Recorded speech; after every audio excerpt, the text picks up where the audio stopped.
In light calendar 3910, led by Saridra, the Imperator, Trebios' prophecy was delivered to the world. Chrysos' air heroes, champions, and sages heeded its call, marching forth on divergent paths.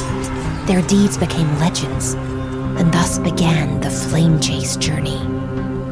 In the month of balance of light calendar 3928, the 18th year since the Imperator seized absolute power. Oh, don't get me wrong. Nothing important or worthy of historical record happened that year. This simply recounts a casual chat in the council chamber on an ordinary afternoon. Sacrificing a kingside pawn? This suggests a strategic retreat in order to gain tempo and take the initiative. You're getting better at understanding chess, dear follower. However, breaching the grove hardly requires a chessboard simulation. Without Apollonius's Helcalithus, the remaining 4 schools barely have enough piece types between them. If they had 7 sages, then maybe it would get interesting. What's your plan?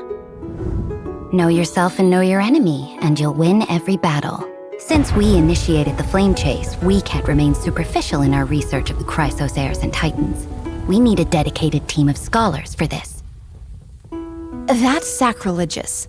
The Grove has always been devoted to Circes. They would never tolerate such heretics. No need to rush. Many of the Grove's research projects are almost exhausted. If not the titans, what else would they study? Dromuses? Funny, wasn't someone just saying how nice it'd be to have a taller, stronger, tamer Dromus to ride? Our top priority right now remains Nestia's core flame. What's Dux Goldweaver been up to lately? She should really start getting involved with the various affairs of the Council of Elders.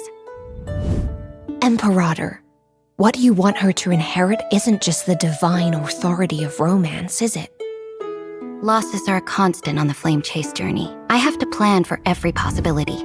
Aglaya is resilient and kind, but she lacks experience, and that princess attitude of hers makes her too soft-hearted.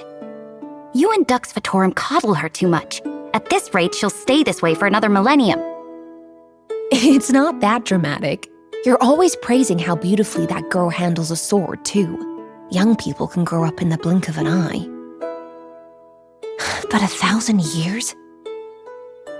Imperator, what do you think Okhema will become in 1,000 years?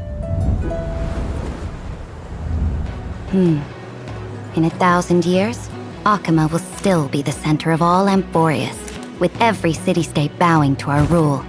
Even the king of Kremnos will be reduced to playing house with children in Okhema. Okhema will welcome talents from everywhere. Regardless of their origins or bloodlines, everyone can find their place and prosper.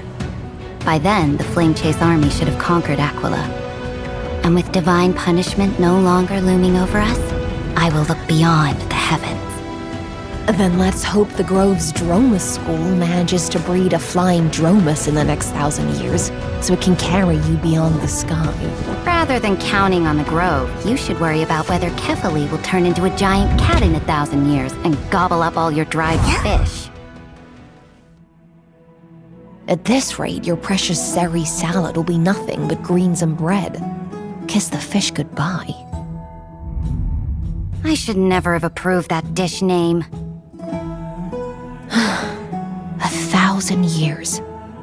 Imperator, will we live to see that day? I don't know. But I believe that in 1,000 years, someone will chronicle this Flame Chase journey and write it into an immortal epic. That sounds more like a bard's embellishment than a record of truth. Well then, I hope it's thick enough to prop up my throne.